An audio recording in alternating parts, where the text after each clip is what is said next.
What's up guys, and welcome back to my channel. If you're new here, my name is Afrolisha, and over here we just talk about a whole lot of natural hair issues. So if you're into that, do subscribe.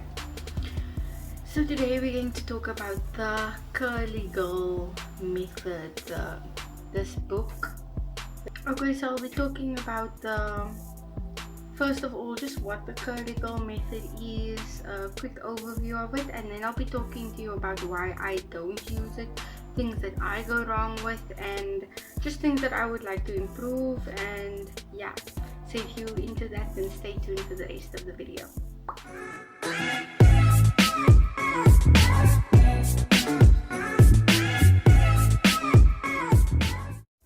Okay, so if you don't know what the Curly Girl Method is, it's this book that came out, and yeah, the same person who wrote the book, I'm not sure if it's the same person, but I just know it's a big influence to Diva Curl, the company Diva Curl.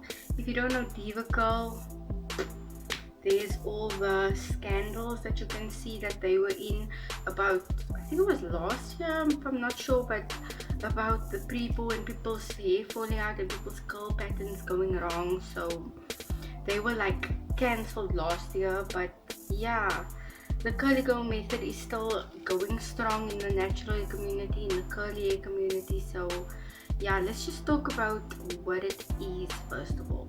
Okay, so just a quick disclaimer that you know that this is a whole book and I am making like what, a 10-minute video, so obviously I won't be letting you know in on all the things about the Curly Girl Method, but I'm kind of gonna put them into like the, what I would say for my is the 4 most important things about it, whereas like with these, like it's practically the Curly Girl Method. Like there's a lot of the book is explaining into why you should be doing this or why you shouldn't be doing this, but yeah, I just want to let you know, like if you're like a huge fan of this, I'm really sorry if I'm not touching on everything that you might think is important. This is just like main parts what I think important. So let me just sum it up into like 4 things. So it's no heat, no brushing, no shampoo, and no styling creams or waxes or whatever. So I'm gonna go into detail because it sounds really like aggressive. So you wanna cut out all heat. Like they even don't want you to like use a hairdryer. Like not even also because of the way it dries your hair and everything. Like it's not just cold air blown on your hair, there's like ions in the air and all of the sciencey stuff. But yeah, no heat, definitely not a straightener. Like give that stuff to your friends, don't give it to them. Like let your friend keep it for as long as you think you're gonna be natural, but yeah, give your straighteners away. Like no straighteners. I don't know how much I can stress this. No, it's not even fine to like, okay, I'm just gonna straighten my hair like once a week or once a month. No, cut it out. There is no such thing as the Curly Girl Method where you have straight hair every once in a while. Next, we're going on to no brushing and no combs. All you have to use are your fingers to finger detangle, which if you keep up with my videos, you know that's practically all I do, especially when I'm styling my hair, that it comes to the brushing. So the reason why they say you shouldn't be brushing your hair is because you're like pulling out your curl pattern, you're elongating it, you're stretching it, you're not letting it do what it wants to. So that's the whole thing with no brushes. So no brushing hair. Everything has to be taken, all the knots, all the tangles can be taken out with your fingers. Next we're going to talk about shampoos. So shampoos, they don't want you, in the book it's kind of like basically throw out all the shampoos you've been known to use, and you just need to either pre-poo or co-wash. So pre-poo is kind of like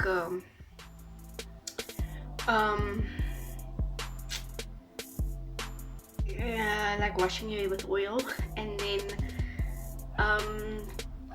a co-wash is like washing your hair with conditioner. So either way, not really a cleaning act, but yeah, so more like a refreshing act. Like, you know, that where you don't bath but you wipe yourself down with baby wipes. Like I think that's even cleaner, but anyway. So they don't want you to have any sulfates in your shampoo, which I do feel is, you know, it's an amazing step, and it's a step that you realize once you not using sulfates, and then one day you go back to using sulfates. Oh my word, then you will never go back to sulfates after you've been trying sulfate-free products, and then you actually go back to something with sulfate. You'll feel the difference. Washing your hair is a very harsh action. Like, it's not something that is very gentle on your hair, so you want to stick with gentle ingredients in your shampoo just to keep it from being the worst ever. But yeah, so pre-poo or co-wash, that is what they're saying, or both. So yeah, I feel like it will build up on your hair or whatever. So yeah, next thing they say is avoid styling creams and products with wax or those type of stuff. So as a type 4 girl, I love butters, I love curling creams. Like, curling creams are probably my favorite products to use on my hair, and it's really moisturizing. It's so great. Like, but what they're saying, it's kind of like a guide. They're saying like a lot of these products that are camouflaged as styling creams or these waxes or whatever, it all just will build up on your hair and has all these horrible ingredients. Like it if you feel like you're learning something in this video, please, it will really help with my channel. Saying that the styling creams and the wax and everything will just leave your hair feeling crunchy with bad products on or whatever. So you remember how I told you this was made by the lady that has a big affiliation with Diva Curl. Diva Curl owns a styling cream, but they say stay away from it. And then Diva Curl also owns a set it free spray, which also a set it free spray, I think I'm saying it right, which also has like, I think it has wax in or whatever, but it's like really far down in the ingredients, but it still has it in, and they're still telling you like this. The same lady that's telling you to stay away from it is the same lady that's selling you products with these ingredients in, which just to show you like the Curly Girl method is more of like a recommendation than like rules. Like, it's kind of like, you know, I won't recommend you to use this as much, like rather try and stay away from it. But if you do run into it, just be wary about it, okay? Like, look at your ingredients and know, okay, so this product is doing this and this and this and this. Anyway, so yeah, I said I'm giving you guys something that the Diva Curl Curly Girl method book is not giving you. Screenshot now, because these are the ingredients, that the alcohols that would be okay in your products, and these are the alcohols that are drying alcohols that is just like no. So I'm smiling so you get a good screenshot. So yeah, anyway,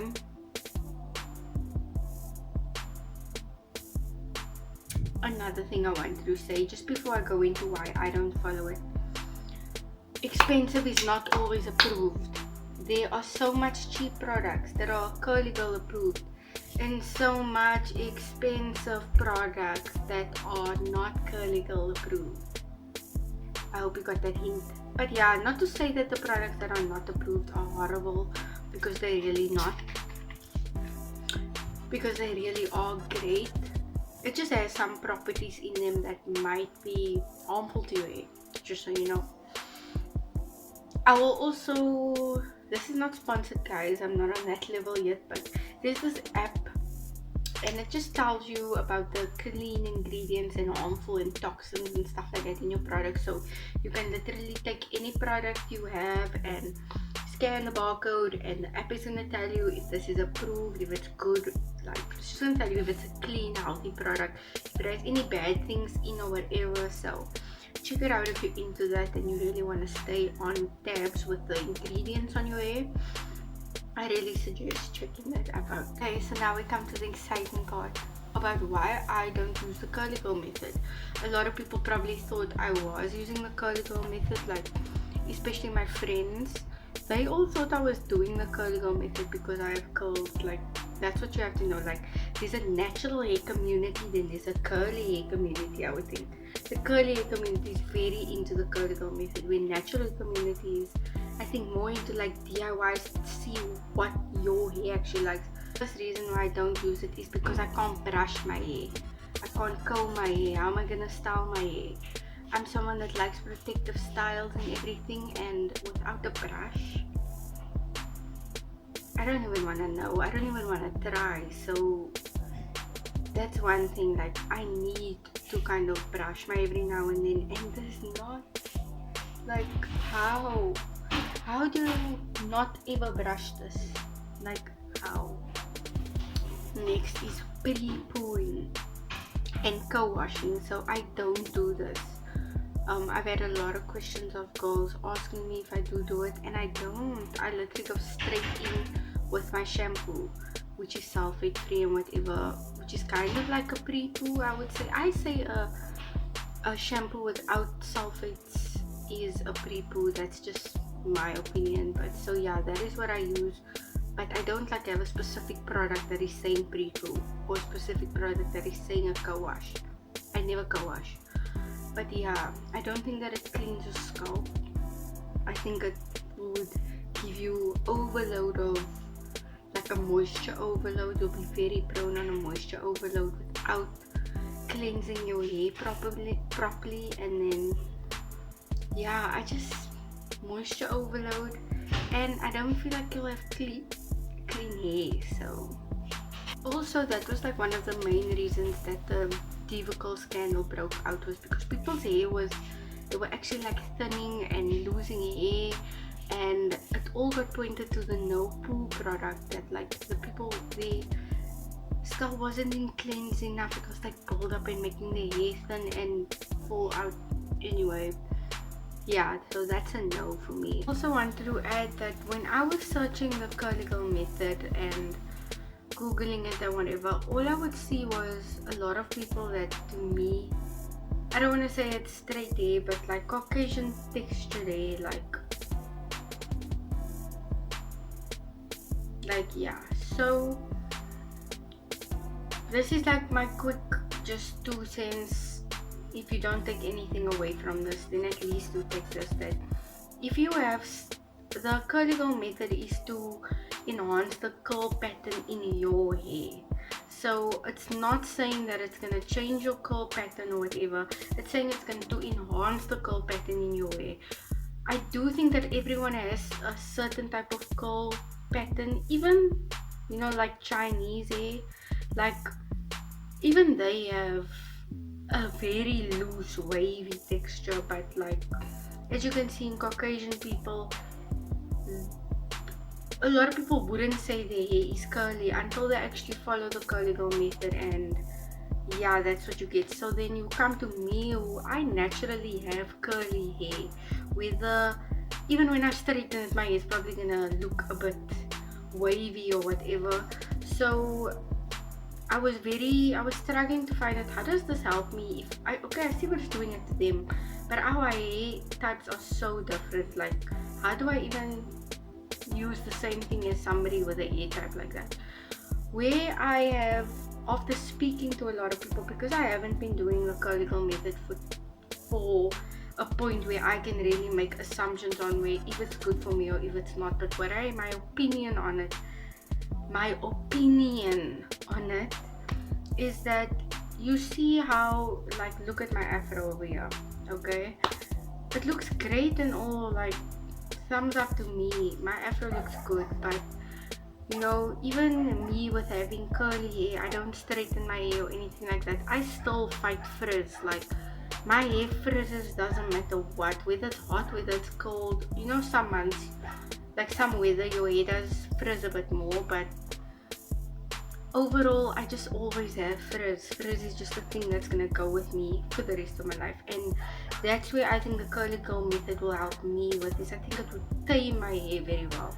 Like, my curls will be more defined, more in place. I'll I'll have more definition. That's what I would say. Like after speaking to a lot of people, that's the conclusion I've come up to, and that's what made me really want to try it, because I was like, I already have curly hair. I don't need anything like that. Like I haven't been doing it and my hair is fine, but yeah, it's not gonna do anything bad if I do the curly girl method. Okay, so I'm outing myself. I don't follow it like 100%, but if I did follow it 100%, it wouldn't change my hair at all. It would just make my hair, to me, I think, a bit more manageable, a lot less frizz, and yeah, just more definition. So yeah. Also, if I am 100% with the curly girl method, I would have to leave my hair to do its own thing practically majority of the time. They want you to kind of leave your hair so your hair can do its own thing and like form and make its own curl pattern nice and strong, which means I'm gonna have to have big hair all the time. Like this is like this is day one wash and go. Like this is my hair dry. So imagine every day, like this is the smallest it's gonna be. So it's just gonna get bigger. After this I'm gonna puff out the afro, so like check out that video. But yeah, no, big hair every single day, I just can't. I need to tie my hair every now and then. Lastly, another reason why I don't fully follow the curly girl method is because I don't believe that there is one holy grail method or one holy grail product that is going to help you, or if you leave out this for every curl type it's going to be amazing. I do believe our hair is very, very different. Someone with my hair and someone with Asian hair is us doing the exact same thing for our hair. I don't think it's even practical, but like I said, I do think it will help everyone's hair type in a different way, but all for the better. The curly girl method can't, I don't want to say it can't, because you can get moisture overload or whatever, but the curly girl method, if you're trying it and doing it well and you know your hair, it's not gonna ruin your hair, it's just gonna make your hair better. You're just gonna have to be very strict, very committed, and yeah. But like I also want to say, I would very much encourage, if you are transitioning and you want to be natural, to like start off with the curly girl method. That's gonna get the most out of your hair, because your hair is practically damaged like crazy. So I do think for you, start with the curly girl method. For me, it's kind of a choice.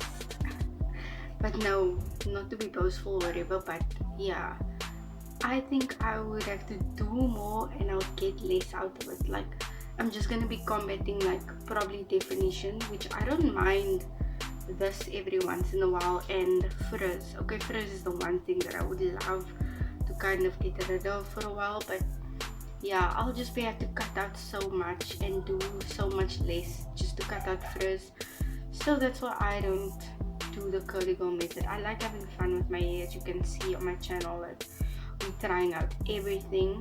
But yeah, I highly recommend it to someone who thinks they have straight hair, to just try it out and see where it goes. There's, like I told you, 4 main things that I'm going over here is no heat, no brushes, no shampoos, and no like styling products, I would say. But they do say alcohol-free gels are fine, so that's what you're supposed to like put on after you did your wash day or whatever. And yes, a light leave-in is also fine. That has to be approved, obviously, without the ingredients that I showed you. So yeah guys, I hope you enjoyed the video and you learned something. If you learned something, please like the video and subscribe to my channel and share it with your friends if you like, even on that level with them. But yeah, I hope you enjoyed the video. God bless. Hey, feeling good like I should.